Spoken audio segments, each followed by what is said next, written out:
George Orwell once said, "In a time of universal deceit, telling the truth is a revolutionary act." Keep this in mind as we discuss today the update information regarding Meng Wanzhou case in Canada and what you need to know. My name is Dr. David Oualaalou. And my name is Dr. Ross Stewart. And you are watching Geopolitics in Conflict.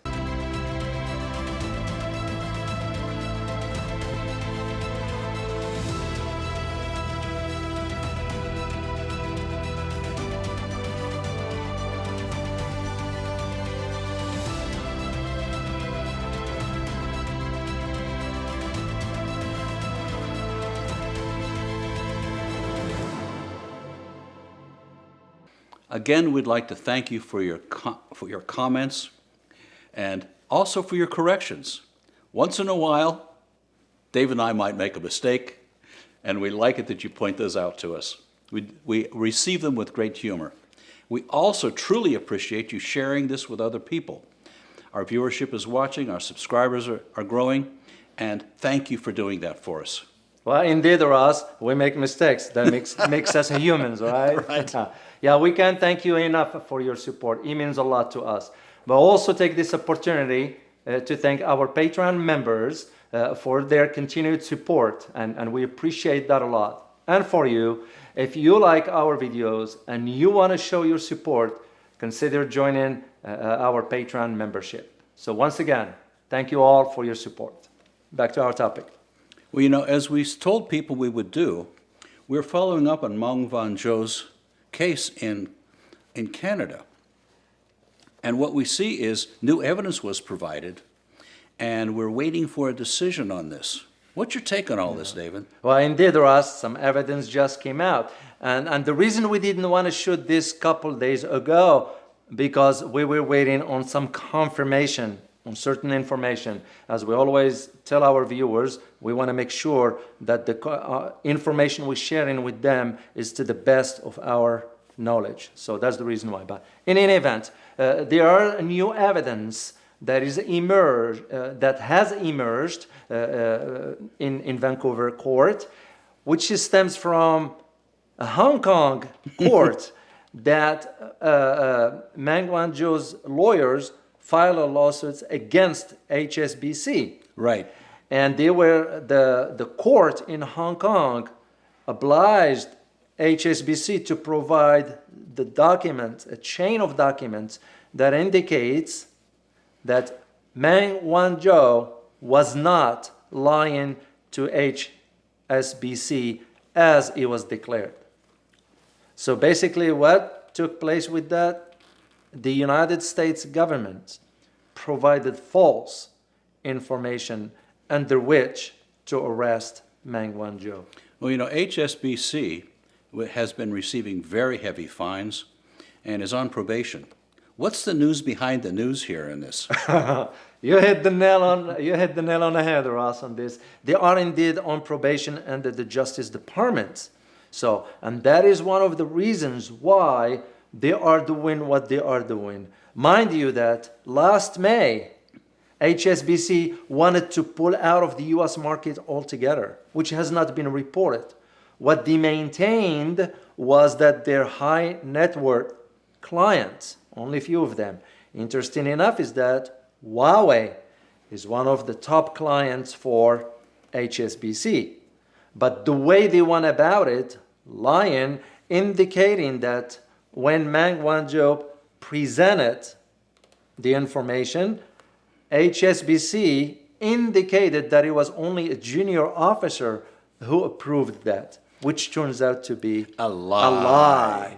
Complete lie, because he was a senior individual and his name was redacted. I saw something where the name was there. Unfortunately, we can't disclose that information, but his name was redacted. So, Is it your opinion that HSBC was actually intimidated or forced to do the particular process they did by the U.S. government? I will go with the latter, because just for you to know, You got a Chinese company, okay, doing business with a British bank. HSBC is British bank in Hong Kong with the country Iran. So all this three do not involve the United States. There's no sanctions from those countries. No, China and Canada do not have sanctions against Iran. So the question becomes is who gives the right to the United States to just do whatever? Well, how come any of those funds were transferred through U.S. wires? And that was one of the other questions. Could HSBC would have wired the money through another bank elsewhere rather than through New York? And Interesting coincidence. It is indeed. And this is where the U.S. global currency comes in. Yes. Once it hits the U.S. market, which is under the SWIFT, that is, now it becomes under the jurisdiction of the U.S. So, but HSBC also was under the thumb of the Justice Department. As a matter of fact, and we will share this with our viewers, there were some lobbyists. They lobbied the Justice Department very hard regarding this matter. Really? I know. This is why now it is bringing to the forefront some serious questions regarding the judicial system in both countries. What do you think this is doing to the reputations of both Canada and the United States? It's tarnishing that, because can you just now imagine international corporations doing business with HSBC? Will they trust that entity? They can't. That's one. And second, would you trust the American and the Canadian judicial system for how it's behaving now when information is emerging as to the contrary as to the contrary to what was said at the time when Meng Wanzhou was arrested some almost 3 years ago?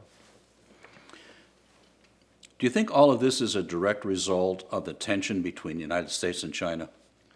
To a degree, but the key to all this is HSBC, as I said earlier, want to pull out of the United States. They don't want to be here. You know, this is one way for them to start unplugging from the United States. You know, as I said, they do have some high net worth clients. They're gonna keep those, but the big picture, because remember, HSBC has been fined by the Justice Department billions and billions of dollars.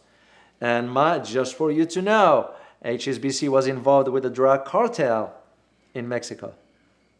So it's kind of like you can't have it both ways.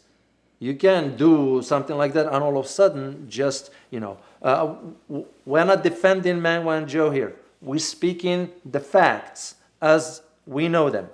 You know, the way they went about it was wrong, because that's not the right thing to do.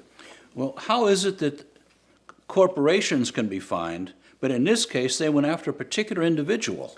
And that will answer your earlier question. Does this has to do anything with China?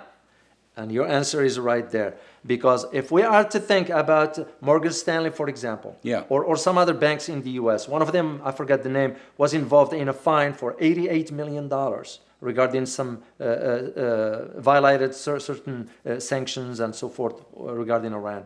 And guess what? No executive from that entity was arrested. Which usually, that's how you go after the company. Right. But when you go after individuals, and in this case, Meng Wanzhou happens to be an executive in Huawei, let and alone a daughter of the founder. Yeah, let alone a Chinese, that raised the question is to, okay, is there any fairness into the system? And this case, now not the case, but the emergence of this evidence suggests it was no fairness in the process. And that means, and I'm no legal scholar, I have no claim into the law and all that stuff, but the question that I will be asking as an observer is this means now is turning the case upside down, which means there are no grounds for extraditing Meng Wanzhou. It's going to be interesting watching how this plays now that there's no justification for it. Well, and again, that falls again also on the Canadian system, because the judge in Canada refusing to hear the new evidence. What does it tell you? And you start to question a judicial system of countries like Canada and the United States for that matter, that, if this can happen to executive, It can happen to us. to us, average people, and we don't have the means to defend ourselves now. This is a remarkable time in history to see Canada being so defamed based on the genocide, based on this Meng Wanzhou case, and now the United States pulling out of Afghanistan, and the mud that's on the Americans' face. That's correct, especially for Canada, because Canadians themselves, and they're wonderful people, Canadians are now questioning the judgment of their governments. What's interesting now is that Canada will be having elections soon. It will be interesting now for Canadians to decide what they want. Do they want a government of Trudeau that displayed certain misjudgments, or they want another government that can do the right thing? And only Right. Canadians can decide on that, no one else. In our earlier show, we raised the question of why on earth would the Canadians do this? I think we still don't have an answer, but it is worth asking, how could they be forced into such an unreasonable position? Yeah. Well, I might have an answer for you, Russ. Oh, hey. Yeah, that has to do with trade between the U.S. and Canada. Oh. Canada was concerned during the time when former President Trump, because remember, all this happens, Yeah. Trump was pushing for this because the whole idea of all this was to use Meng Wanzhou as a pawn or as a bargaining chip into the trade negotiations. Mind you that the trade negotiations still going today, and the Biden administration. And the Biden administration, to the chagrin of so many, we're hoping that it will change course. Right. It did not. So, for Canada, or Canadians that is, it's up to them now to decide, is Trudeau the right leader for them? And only them can decide on this. It's their country. What do you know? It is. There's a conclusion to this. And the conclusion is, should Americans have faith in our own judicial system when we see this kind of thing going on? Yeah. Because it affects you, it affects me, and it affects you. Well, it becomes the big question overall as to how this will proceed. And the question that many are asking right now is, will Meng Wanzhou be extradited to the U.S.? Right. We don't know at this point. Everybody's waiting to see the court hearing in August. And we're going to do a follow-up on this one to just find out. My instinct, based on the evidence that I read, she might not be extradited. And the reason being because Canadian Prime Minister Trudeau in this case will play politics with this case. And here is how he can do it. In Canada's Constitution, Article 23, I believe if I'm not mistaken, gives the Prime Minister the authority to shut down an extradition altogether. Sweet. He has a way out. So, which means what? That means two things. If he wants to be in office, he can show the good face. Look, a photo op of we resolve this case, because Canadians truly want this case to be closed, because it's tarnishing their image on a global level. As a matter of fact, some countries in the UN now challenged Canada on human rights. Oh, Whoever thought? Truly. Yeah. I mean, the genocide, now this thing with Meng Wanzhou. Exactly. So that becomes the question of Canadians will have to decide on this. On the other side of the arguments, for HSBC, as a large corporation, financial that is from Britain, operating in Hong Kong, companies now, from a business perspective, if we are to advise our clients, I would say, no. You refrain from doing business with HSBC altogether. Because you're getting into some dark alley here. Oh, yeah. Why? Because HSBC is under the thumb. It's on a parole with the U.S. Justice Department. And you can read between the lines. So That means if you do business with them, you're going to be under the microscope. exactly. So if they lie about something like this, knowing full well that Meng Wanzhou disclosed the relationship between Huawei and Skycom, the company that deals business with Iran. So they disclosed that. So HSBC was aware of this relationship. And yet, they decided to go about it differently. And that's where the big concern is. So, Let us know your thoughts in the comments. Also, be sure to check out our other videos. Don't forget to like, share, and subscribe.